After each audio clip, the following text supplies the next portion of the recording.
pinaghandaan ko yung kalaban ko, si Ash Balanom, sa pamamagitan ng chinanel ko yung inner Ash Balanom ko talaga, ano naman yun. Ito, nag-testing ako ng bagong format, bagong atake, no? Wala lang, testing ko lang, tapos siya yung napag-tripan kong testing yan, no?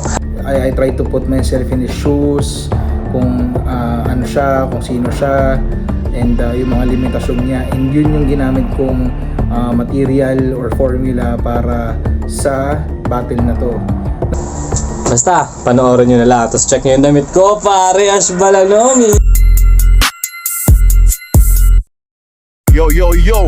Grrr, para sa inyo nang galing pang Battle Record. Pakinggan natin si This is ACRL, tara na! Bago tayo magsimula, umpisahan natin ng bugtong. Ano ang may balbas pero walang muka? Yan ang aking nais itanong. Tapusin nyo hanggang huli para malaman ang sagot pagkatapos paglamayan natin si Ash Balanom. ACRL game. Mga huling battles ko, malalakas mga kalaban, mga nag-tryout sa pulo kahit papaano may pangalan, tumatagos pa sa buto, yung mga tira nilang panglaban. Tapos tinapat ako sa president ng Mami Oni Fans Club, tanginang yan! Balitang balita sa radyong sira, nagparapkon si Tony, si Chris Ash natuwa. Gumawa pa ng kanta para sa iPhone Pro Max, walang pumansin sa kanya, kaya ayon. Olats, uto-uto, talaga namang tatanga-tanga, masyado kang pasikat pa bida-bida. Artista ka ba ha? Kata-kata na ako yung nag-guest kay Mark Logan pero ikaw yung may kwentong katawa-tawa. Haha! Nung minatchap tayo ni boss, malamang nakiliti ang utak mo. Naging bakpa ng sulat to. Pasalamat ka sa ligang to. May nagagawa yung mga nerdong tulad mo. Dahil balita ako, graduate ka na ha. Congrats! Isa ka ng professional na tambay. Habang ako after grad, nag-abroad, nag-move out na sa bahay, ikaw nakatago ka pa rin sa saya ni nanay. At di ba kulot ka? Yung buhok mo mukhang bulbul. Abot mo sa akin puro sulsol. Ikaw lang yung kilala kong nakasalamin na halatang mukhang pulpul ulol. Arkitekto ka ba talaga ha? Puspunit sa akin yung useless mo na blueprint. Yung YouTube mo ay viewless. Wala kang fans, wala kang movement. You're not a man, isa kang toothpick. At malakas ka lamang bullshit. Tapos kung bumana to, halatang mga sulat di konkreto. Sa'yo wala akong respeto. Mga opinion mo lang imbento. Yung mga katulad mo, mukha kakamping pero BBM na pasikreto. Ito'y rap race, ako yung Whiplash, ikaw yung Titanic, you're the ship smash, sarap ang brick smash, pagkalabay bitch trash, kasi si Chris Ash, ito ay mismatch, sip-sip ka, you like to kiss ass. Kasi sinabi mo kay Oreo, na si Cookie Monster ka, baka Oscar the Grouch pwede pa. Kasi sa basura galing to. Kaya yung unang L mo sa liga, ibibigay ko na sa'yo, L, mo, wordplay, bars. Yung interview ko kay Nirvana, ang dami mong sabi. Di ka makapaniwala nakakasulat ako sa isang upuan, grabe. Paano halatang inggit ka sa skills ko pare? Paano kung sabihin ko sa'yo sinulatan lang kita habang tumatae? Kung makapag-review ng battle ko, kala mo pamalakasan yung mga banat. Yung mga linya naman, puro na ako lang sa sunugan at flip top. Di ako si Skasta Clip, pero payo ko sa'yo pare, please lang, please stop. Huy bugok, paalala ko lang sa'yo, di ka tunay na hip-hop. Mga sundalo ng hip-hop tulad ko, merong pinaglalaban. Di lang nagra-rap para sa views, para lang sila'y magkapangalan. Kaya pagtapos ko sa'yo, ewan ko kung bumatel ka pa after, kasi totoong anyone can rap, pero hindi lahat pwedeng tawaging rapper! Kasi pag nanakaw ka ng linya, yung chocolate at condolence si Zaki talagang hindi mo pinakulan. Isa kang bobo na mangmang, habang nagsisipilyo ka ng tangang yan, sana mahulog ka sa hagdan. Sa tunay na tulad ko, walang kalaban-laban yan. Magaling ako mag-Ingles, pero di mo ko mapapaslang. Akala mo porkit nakachamba ka lang na 3 panalo kay malakas na? Ang bagsakan ko sa battle puta, avalanche pa. Bakit? Ha?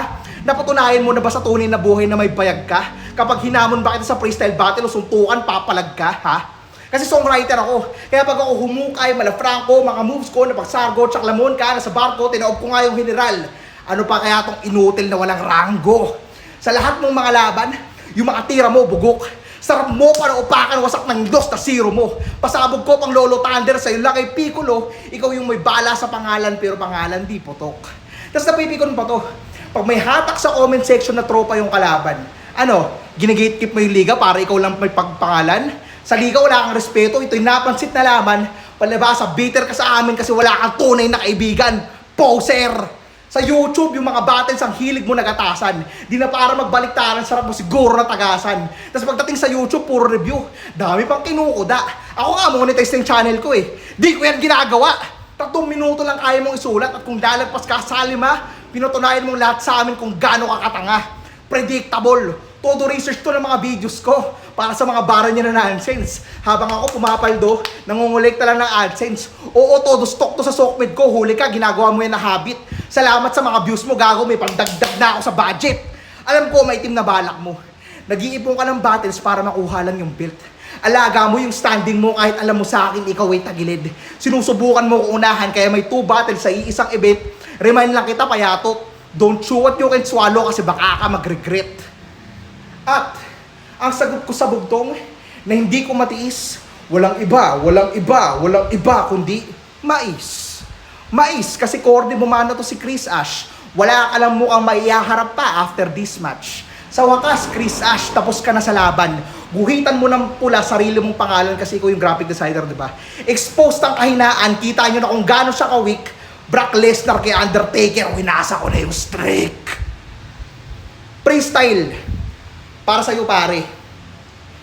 Sa huling laban mo, minak mo si Chaos kasi hindi pa siya tuli. Ikaw nga, may GF ka na, virgin ka pa rin. Time bitch, RIP, GL wannabe, motherfucker. Woo! Yo! Para sa inyo, nanggaling pang Battle Record. Pakinggan natin si This is ACRL, tara na! Check. Pagkatapos ko sa demigod bumangga, may bonjing na gumitna. Hindi pa nagsisimula. Pagana yung mukha, total andyan na at nakasa. May testing lang nakakaiba. Sinubukan kong manood ng battle mo pare pero nakapikit yung isa kong mata kasi ang baduy. Bukod sa, ang sakit mo panoorin, wak ka pa. 1 minute na akong nanood, ini-skip ko pa pag round mo na. Wala kang kwentang tao.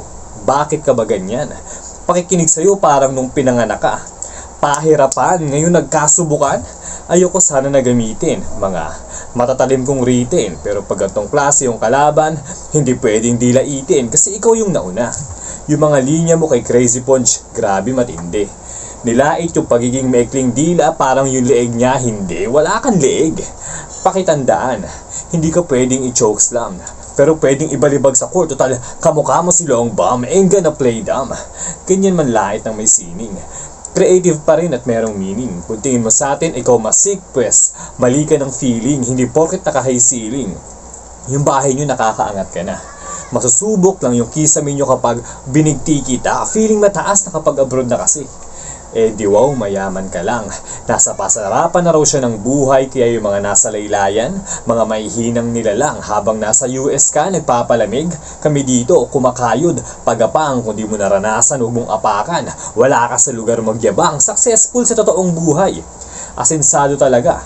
May negosyo, sariling bahay, multitasker ka mangha. Ganun naman pala, napakahusay. Ano pang niyayabang mo sa madla? Ang kapal ng muka. Kung sino pa yung nakakaangat, sila pa yung nangahatak pababa. Eh kaso nalulong sa sugal. In short, siya ay nahassle. Sa slot machine tumataya, kanyang savings di nagmatter. Pwes trauma ay ibabalik. Gamit shotgun na may lever. Di matanggal yung scatter sa katawan, kaya katawan, bang! Nag-scatter. Kung sakaling buhay ka pa, may extra gun sa aking damit. Pag susugaling kita ulit, try mo to. Full clip na revolver, Russian roulette. Alam mo kung bakit ako galit? Tinuruan mo pa ako mag-rhyme, kesyo tetestigo at dederecho could have been better if sa iba ko tinugma. Sa'yo pa talaga nagmula.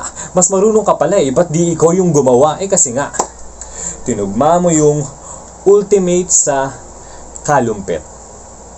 Ang lupet. Wala akong ibang masabi sa kabif ko na to kundi wala steak. Ganun ba yun? Ha? Ganun ba yun? Diba? Corny mo rin. Ang sarap mong sapakin. Wala kang karapatang yabangan ako sa mga bagay na di mo kayang gawin. Ano? Ha? Sige bars ka ng mga ginugil mong reference na malupate? Battle rapper na mahina lalo kung walang internet? Nakalagpas ka lang kay Uno. Sino? Yung walang bilang sa laro? Sige, 2v1 palag-palag, magtulong pa kayo. Dagdagan mo pang 3 pakihilera. Isasama yung ulo nung dis, papakita sinong mas sadista. Hindi lang to basta gera. Sa akin, wala kayong ligtas. Ulo yung mga dimuho, ibubuhol. Pati rintas, malasintas. Kaso, kusang kumakalas, kaya tinanggal ko lang ulit. Di ko matirintas yung mga ulo nyo na alala ko wala kang liig sa banga ka sinilid. Katabi ng mga koleksyon kong bago, mga bangkay ng mga nagtangka, naging dekorasyon ng aking kwarto sa mga naghahanap sa kanya. Pakigalingan pagtatrabaho, hanapin nyo na lang kung nasaan. Yung mga katawan nakatago, nakipagdigma sa demigod. Alam nyo nang ako ay deadly, tadhana ng mga harang nakasulat na. Pakikwento, pakibahagi kung bakit may mga ulo dyang pugot. Sikreto lang yung pangyayari kung gusto nyo malaman yung sagot. Itanong mo kay Brother Eli, pero wala siya sa langit o sa impyerno lumusot. Kung gusto nyong malaman nasan si Eli, pwede sa kanya sumunod. Ano? Di mo to inasahan? Hamon pa more, pues ito ay banta sa gustong lumaban. Nakahanda na yung kahon. Sinong sunod? Walang listahan. Mag-comment dyan ngayon sa may gusto ng trauma, maranasan. Lapit lang kay Ash Balanom.